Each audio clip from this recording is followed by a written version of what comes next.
بسم اللہ الرحمن الرحیم۔ اللہ تبارک و تعالیٰ کے پاکیزہ نام سے آغاز کرتے ہیں جو بہت مہربان نہایت رحم والا ہے۔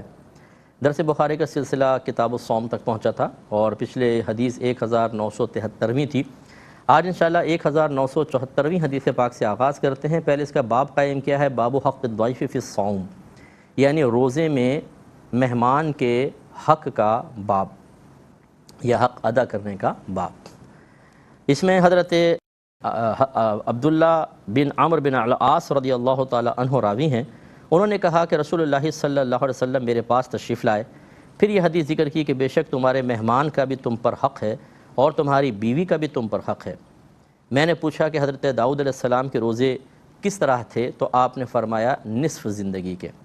یہ ایک طویل حدیث ہے، اگر آپ کو یاد ہو حضرت عبداللہ بن عمرو بن العاص رضی اللہ تعالیٰ عنہ بکثرت روزے رکھتے تھے، راتوں کو اٹھ کے نمازیں پڑھنا، بہت زیادہ قرآن پاک پڑھنا۔ تو نبی کریم نے آپ کو بلوایا اور آپ کو اعتدال کی تعلیم دی کہ رات میں کھاؤ، جاگو بھی اور سو بھی، روزہ بھی رکھو اور افطار بھی کرو۔ اور پھر آپ نے سرکار نے تعلیم فرمائی تھی کہ بہترین حضرت ابو داؤد علیہ السلام کے روزے ہیں کہ وہ ایک دن روزہ رکھتے تھے، ایک دن افطار کرتے تھے، تم اس کو اختیار کرو۔ اسی طریقے سے رات کے قیام کے بارے میں سمجھایا، اسی طریقے سے قرآن پاک کے بارے میں سمجھایا کہ بہت بکثرت آپ اتنا زیادہ پڑھنے کی کوشش کرتے ہیں، اعتدال سے پڑھیں، یہ اس کو ذکر کر رہے ہیں۔ تو حضرت عبداللہ بن عمرو بن العاص نے حدیث بیان کی، انہوں نے کہا کہ رسول اللہ صلی اللہ علیہ وسلم میرے پاس تشریف لائے، پھر یہ حدیث ذکر کی کہ بے شک تمہارے مہمان کا بھی تم پر حق ہے۔ یہ سمجھا رہے ہیں سرکار کہ اتنا زیادہ بکثرت عبادت کو اختیار نہ کرو، کچھ مہمان کا بھی حق ہوتا ہے اور تمہاری بیوی کا بھی تم پر حق ہے۔ اس سے وہ صوفی صاحبان ذرا درس حاصل کریں، جو زوجہ بیچاری گھر میں انتظار کر رہی ہے، وہ تسبیح لے کے مریدین کے ساتھ بیٹھے ہوئے ہیں، دن میں وہاں ہیں، پھر آئے افطار کیا، پھر وہ تھوڑا بہت گھر والوں کو ٹائم دیا، پھر نکل گئے باہر، پھر وہ رات بھر وہاں پر ہیں، آج وہاں قوالی ہو رہی ہے، آج وہاں فلاں جگہ محفل ہو رہی ہے، آج فلاں جگہ ذکر الہی ہو رہا ہے، بیوی گھر میں انتظار کر رہی ہے۔ یعنی یہ ایک بے اعتدالی والی صورت ہے۔ نبی کریم صلی اللہ علیہ وسلم نے اس کو پسند نہیں فرمایا۔ بالکل یہ تمام معاملات جو اللہ کے قرب والے معاملات ہیں وہ اختیار کرنے چاہیے، لیکن انتہائی حکمت اور نبی کریم صلی اللہ علیہ وسلم کی تعلیم کو پیش نظر رکھتے ہوئے۔ پھر درجات کی بلندی ہے۔ اگلا باب ہے باب حق الجسم فی الصوم، اور روزے میں جسم کے حق کا بیان۔ 1975 نمبر حدیث پاک ہے اور حضرت عبداللہ بن عمرو بن عاص رضی اللہ تعالی عنہ ہی اس کے راوی ہیں۔ وہ بیان کرتے ہیں کہ مجھ سے رسول اللہ صلی اللہ علیہ وسلم نے فرمایا کہ عبداللہ، مجھے یہ خبر دی گئی ہے کہ تم دن کو روزہ رکھتے ہو اور رات کو قیام کرتے ہو۔ میں نے عرض کی کہ جی ہاں یا رسول اللہ صلی اللہ علیہ وسلم۔ آپ نے فرمایا کہ تم ایسا نہ کرو، تم روزہ رکھو اور روزہ چھوڑو بھی، اور رات کو نوافل میں قیام بھی کرو اور نیند بھی لیا کرو، نیند سو بھی، کیونکہ تمہارے جسم کا بھی تم پر حق ہے اور تمہاری آنکھوں کا بھی تم پر حق ہے اور تمہاری بیوی کا بھی تم پر حق ہے اور تمہارے مہمان کا بھی تم پر حق ہے۔ تو دیکھیں، یہ نہیں ہے کہ اپنے آپ کو اتنی مشقت میں مبتلا کر لینا کہ نفس کا حق ادا نہ ہو، اپنی جان کا حق ادا نہ ہو، یہ غلط ہے۔ جسم کو راحت چاہیے، تھوڑا آرام چاہیے، تھوڑا نشاط چاہیے، یہ تمام چیزیں جسم کو پرووائڈ کرنی چاہیے۔ اس میں نفس کے ساتھ تقاضائے شریعت کے مطابق کمپرومائز کرنا ہوگا۔ یہ اس کی پوری ایک تعلیم ہوتی ہے کہ کہاں نفس سے کمپرومائز کرنا ہے، کہاں اس کی مخالفت کرنی ہے۔ اسی طرح بیوی کا حق ہے، اسی طرح مہمان کا۔ مہمان آ کے بیٹھا ہوا ہے، آپ روزے سے ہیں، بھئی تم کھا لو، میں تو روزے سے۔ میزبان روزے سے ہے، مہمان بیچارہ کھانا کھائے، کیسے کھائے گا وہ؟ اسی طرح مہمان چاہتا ہے کہ کچھ آ کے بات کریں اور پتہ چلے کہ ہم اپنے حجرے میں نمازیں پڑھ رہے ہیں پوری رات، تو وہ مہمان کا حق تو ادا نہ ہوا نا۔ یہ سرکار ان کو سمجھا رہے تھے۔ پھر ارشاد فرمایا، اور تمہارے لیے کافی ہے کہ تم ہر مہینے میں 3 دن کے روزے رکھو، کیونکہ تمہیں ہر نیکی کا 10 گنا اجر ملے گا۔ تو 3 30 کے برابر ہو گئے۔ فرمایا اور یہ پوری زندگی کے روزے ہیں، یعنی ہمیشہ ہمیشہ کے روزے ہیں۔ پھر حضرت عبداللہ بن عمرو بن العاص کہتے ہیں، پس میں نے اپنے اوپر سختی کی تو مجھ پر سختی کی گئی۔ ٹھیک ہے نا؟ تو یعنی آپ نے پھر یہ فیوچر کے بارے میں بتا رہے ہیں کہ میں نے بہت سی چیزیں بھی آئے گی حدیث میں بھی کہ آپ نے پھر رکے نہیں، بلکہ سرکار سے اجازت طلب کر کے اپنے لیے سختیاں مانگتے رہے۔ سرکار نے تھوڑی تھوڑی اجازت دی اور پھر بڑھاپے میں جا کے حضرت عبداللہ کو بہت ہی افسوس ہوا، اور آپ کہا کرتے تھے کہ کاش میں نبی کریم صلی اللہ علیہ وسلم کی دی گئی رخصت سے فائدہ حاصل کر لیتا۔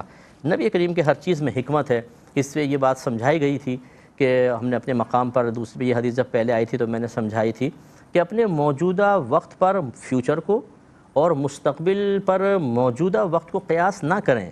آج آپ جوان ہیں، فرض کر لیں، آپ کو کوئی غم نہیں ہے، پریشانی نہیں ہے، آپ صحت میں ہیں، آپ کے پاس پیسہ ہے، آپ کے پاس سورسز ہیں، دیگر چیزیں ہیں، اب آپ نے بہت سے اعمال افعال ایسے اختیار کر لیے جن میں یہ سہارے چل رہے ہیں، اب یہ سہارے ہٹ گئے، کیا ہوگا؟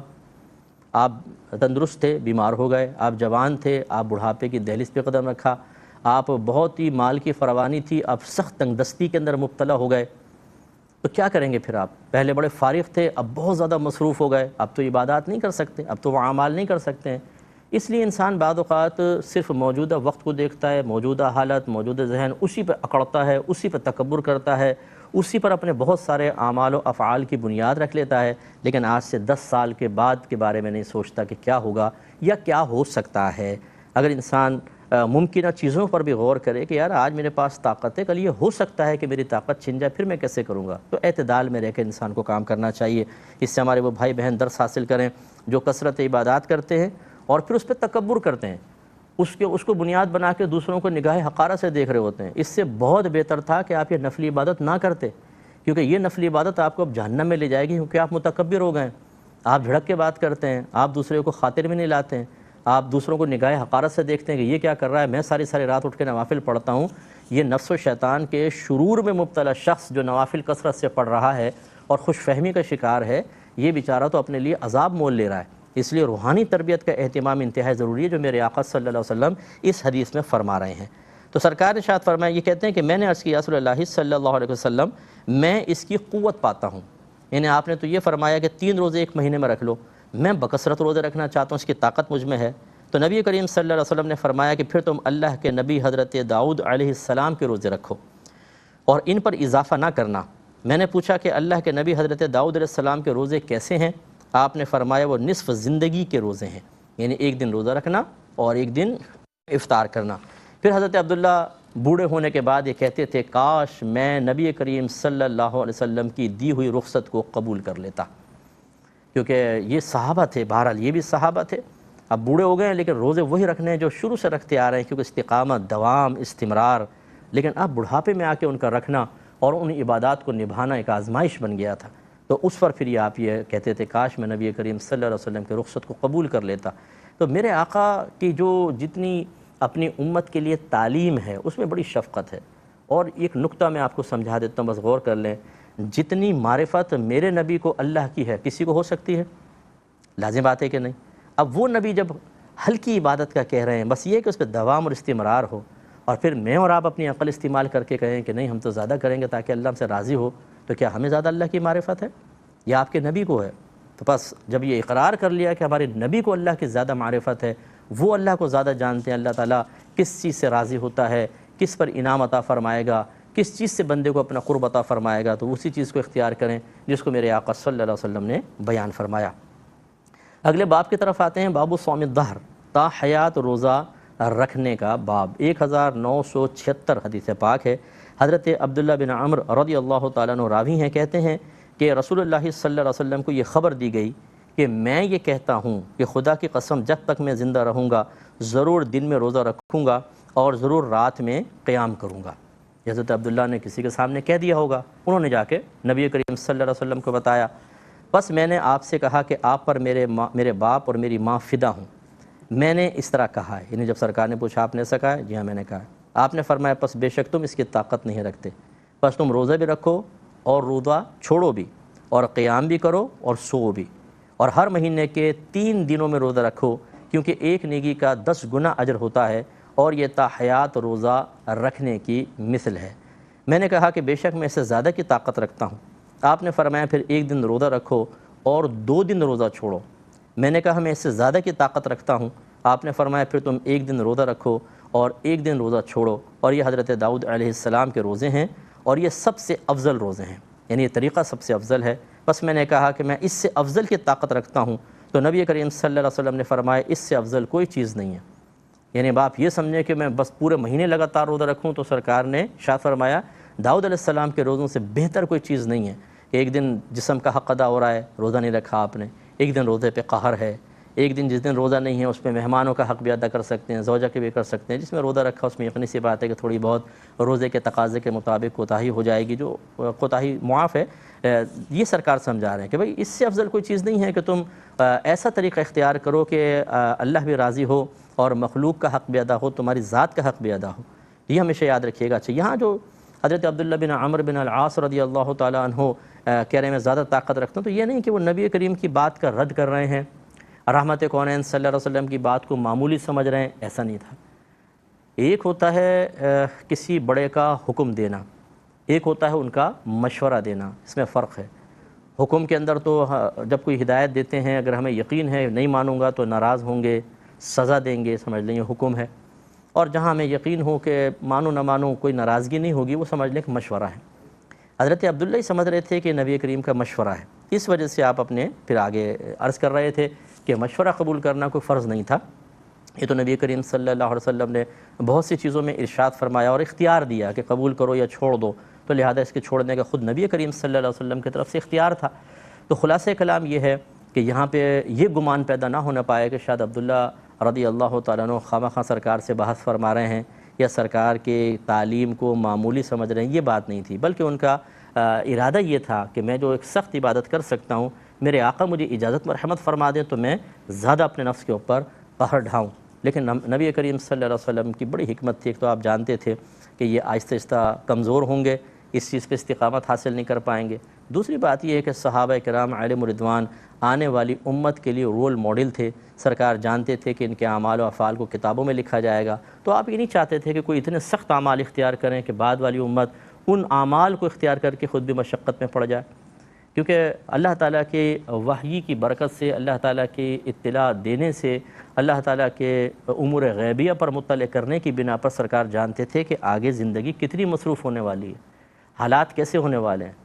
خود سرکار نے ارشاد فرمایا کہ عنقریب ایک ایسا زمانہ آئے گا کہ سال مہینوں کے برابر، مہینے ہفتوں کے برابر، ہفتے دنوں اور دن گھنٹوں اور گھنٹے ساعتوں کے برابر ہو جائیں گے۔ آج آپ دیکھیں میرے پاس بہت سارے کویسچن آتے ہیں واٹس ایپ کے اوپر، میں ان کھولتا ہوں، تھوڑی دیر بعد ہی دیکھتا ہوں تو 1-1.5 گھنٹہ گزر چکا ہوتا ہے، اتنی تیزی سے انہیں وقت گزرتا ہے کہ کچھ انتہائی نہیں۔ ابھی صبح، ابھی شام، ابھی فرائیڈے گیا تھا پھر سر پہ کھڑا ہوا ہے، ابھی رمضان گیا ہے اور آپ دیکھیں کچھ عرصے بعد پھر رمضان کی آمد کا شور ہوگا۔ تو خلاصہ کلام یہ ہے کہ سرکار جانتے تھے کہ آنے والی امت جس وقت میں ہوگی اس میں برکت بہت کم ہوگی، اس میں طویل ترین عبادات اختیار کرنے کا موقع نہیں ملے گا۔ اب وہاں صورتحال یہ ہے کہ جو ہمارے رول ماڈل ہیں وہ سخت عبادات اختیار کر رہے ہیں اور ہم نہیں کر پائیں گے، تو احساس کمتری بیدار ہوگا، یا کوئی کوشش کرے گا اور وہ اعتدال قائم نہیں رکھ سکے گا اور پرابلم ہوگی۔ اس لیے نبی کریم صلی اللہ علیہ وسلم کی جو دور تک دیکھنے والی نگاہیں ہیں وہ تمام حالات کو دیکھ کر صحابہ کو تعلیم فراہم کر رہی تھی۔ اگلے باب کی طرف آتے ہیں، باب حق الاہل فی الصوم، روزے میں اہل حق کا بیان۔